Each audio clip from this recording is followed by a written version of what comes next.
Hello students, welcome to the first lesson on grade 12 biology, unit 1, microorganism. In this lesson, I will give you an overview about organisms in general. What is organism?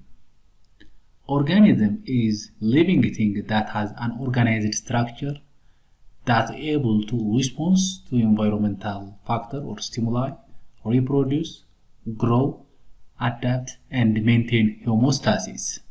Or in other ways, we can also describe organism as anything that's able to show the 7 common life processes: nutrition, reproduction, movement, excretion, irritability, respiration, and growth. Any matter that exhibits these 7 common life processes get considered as organism. Organisms may be classified in various ways based upon the number of cells that make it up. In this case, or based on these features, organisms can be unicellular organism or multicellular organism.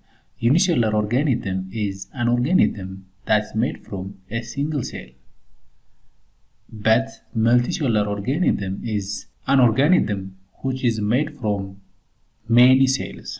Organisms can also be classified according to their subcellular structures. Based on these biological features, organisms can be eukaryotic organism and prokaryotic organism. Eukaryotic organism is an organism which is made from eukaryotic cell that has true nucleus.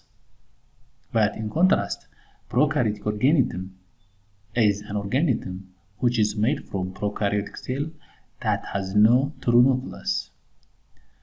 In third way, we can also categorize the organisms based on their visibility to human naked eyes. In this case, organisms can be microorganisms and macroorganisms. Microorganisms are simply a tiny living organism that cannot be seen by human naked. In contrast, macroorganisms are large organisms that we human beings able to see them without using magnifying device or microscope. Okay, let me give you an overview about prokaryotic and eukaryotic cells. Prokaryotic cells are cells that have no true nucleus and have no specialized membrane-bounded organelles. Due to this reason, a certain physiological processes simply occur inside the cytoplasm and their genetic material intermingled within the cytoplasm. But eukaryotic cells have true nucleus and specialized membrane-bounded organelles. Due to this reason, the genetic materials of eukaryotic cells confined within the nucleus, and a certain physiological processes gets performed in different organelles that confined in the cytosols of eukaryotic cell. You can see the diagram. Okay, let's get back to microorganisms or microbes. Microorganisms or microbes are a tiny or very small organisms that cannot be seen by our naked eyes. So to see these microorganisms, we need to have a magnifying glass or microscope. So based on their sizes, we need to apply either light microscope or electron microscope. There are 5 major groups of microorganisms based on their biological features. These 5 major groups of microorganisms are bacteria, virus, protozoa, some fungi, and some algae.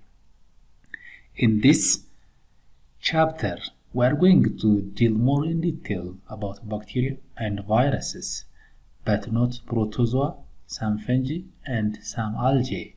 In this case, let me give you an overview about protozoa, some fungi, and some algae. Here it is the overview about protozoa. Protozoa are unicellular, eukaryotic, and heterotrophic or autotrophic organisms. These groups of organisms are either free-living organisms or parasitic. Organisms that grouped under protozoa, or we can say that subkingdom protozoa, they lack cell wall, and they mostly move by using their flagella, cilia, and pseudopoda, and they mostly also reproduce by asexual means like by binary fission and budding. There are many groups of microorganisms under subkingdom Protozoa.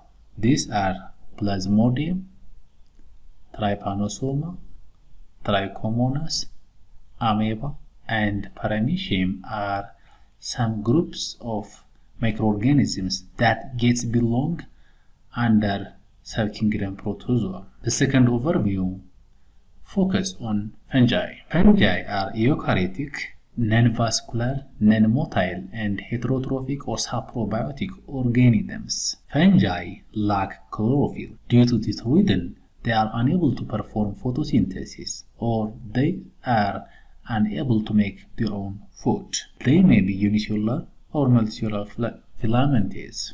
They reproduce by means of spores. Fungi exhibit the phenomena of alternation of generation. Groups of organisms that grouped under kingdom fungi include yeasts, rusts, stomata, mildews, molds, and mushrooms. In addition to this, there is ringworms and athlete's foot. These are the major groups of organisms that belong under kingdom fungi. But here, yeasts, molds, ringworms, and athlete's foot are microscopic groups of fungi. This is the reason why we said some fungi are microscopic. Yeast cells are the only unicellular organisms under kingdom fungi. Here it is a diagram. You can see a mushroom type, bread molds, and yeast cells. The third overview shifted to algae. Algae are eukaryotic organisms that have no roots, stems, or leaves but do have chlorophyll. Due to this reason, algae are capable to make their own food through photosynthesis. Algae are found where there is adequate moisture. In this case, they live mostly in oceans, rivers, lakes, ponds, even in brackish water and snow. They reproduce in both sexually and asexually forms. Algae are free-living, although some can form a symbiotic relationship with other organisms, like lichens.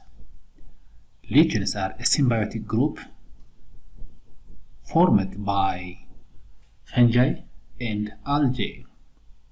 Algae can be multicellular or unicellular organisms. The multicellular groups of algae are seaweeds, but the microscopic unicellular groups of algae are planktons. They can be phytoplankton and zooplanktons. These phytoplankton and zooplanktons are the microscopic groups of algae. This is the reason why we said some algae are microscopic, but not seaweeds. The microscopic groups or planktons, example, Chlamydomonas, volvox, Spirogyra, and blood. Here is the photos of algae. The left side images are seaweeds and the right sides are plankton groups. This is all over what I have about the overview of organisms in general. In the next class, we will continue to have some basic information on bacteria. Until next time, goodbye.